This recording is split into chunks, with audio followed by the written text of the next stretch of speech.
Yep, I mean, they're here to work. This is our second camp we've had so far this summer, and we're getting a lot better. The second time around, we're focused on individual skills, so we're not working quite as hard because of the heat, but they're still getting plenty done that's going to prepare us for August for first day of 2 days. With the individual skills, what do you want to accomplish this week? Just a lot of what we do is based on timing, so we're just trying to get some of that timing down, so whenever 2 days does come, that we're able to just kind of hit the ground running. Got the old speed option again. It's worked for you. Talk to me about that. Yeah, Donovan Edwards ended up starting the last 3 games of the year last year, and that was some good experience for him, but it's going to be just something new for him that he's going to be the man taking over for Leighton McCabe, so hopefully he can kind of take what he learned last year and carry it into this year. How much will those 3 games of experience help him? Well, he ended up getting to play against the #2 team in 1A last year, South Shelby, and I'd say if he did all right against them, he'll be able to hopefully take that experience and build it into a strong 2012 season. What qualities does he bring to this team? He's just a competitor. He hates losing, so he's going to go out there and give you everything he has, and he's going to try to get everyone else to do the same thing. He can't do it alone. He can either pitch the ball, throw the ball, or whatever. Who does he do that to? It's going to be nice to have Kellen Gillespie back. He was a quarterback for us his sophomore year, but last year, his junior season, he tore his ACL and had to sit out all season. So we're excited to have him back, and I'm sure he's excited to be able to get back on the field. How experienced is your line? Our line, we have about 4 people that started, not all year long. They kind of rotated through the 2 different spots, so they have some game experience, but they weren't full-time starters. So it's going to be they'll have some growing pains to go through early on, but I feel like as the season goes on, they'll probably be playing pretty well at the end of the season.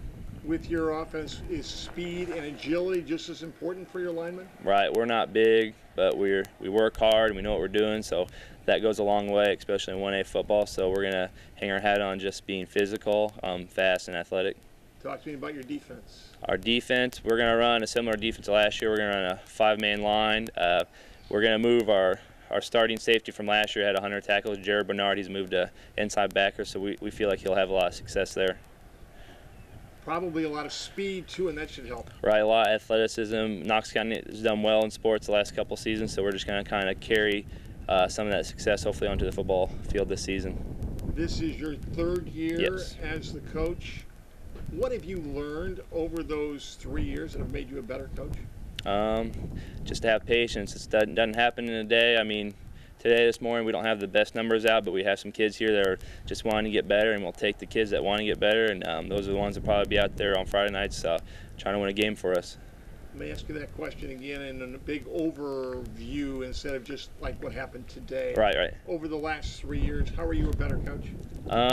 I'd say just preparation. A lot of it is, I was used to kind of the college thing where you are very specific in what you're doing, and in the high school level you just got to be pretty broad. You just got to work on fundamentals, and that's what we've gotten a lot better as fundamentally tackling, blocking, things like that. If you can do that, you're going to win some football games. Where are you going to jamboree? Milan. Okay. You go over there, those are teams probably you're going to see during the year maybe, Right. and you like that, huh? Because you're going to get to see some teams you're going to play during the regular season. Makes it a lot easier to scout, although, I mean, double-edged sword, it also makes it easier for them to get ready for you. But, yeah, I mean, we're all running the same stuff, so we have a pretty good idea what's going on, but it's nice to see the personnel, early on in the season to see what to expect when you see them later on. What's the key to practice early in the fall?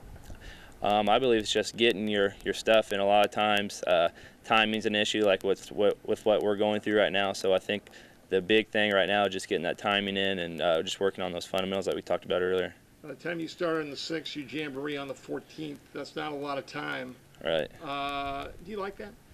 Yeah, it's we start on the 6th. We have about 2 weeks to get ready for it. By that time, they're starting to get irritated with one another, and it's getting a little testy, so it's nice to have them be able to go out there and hit another team.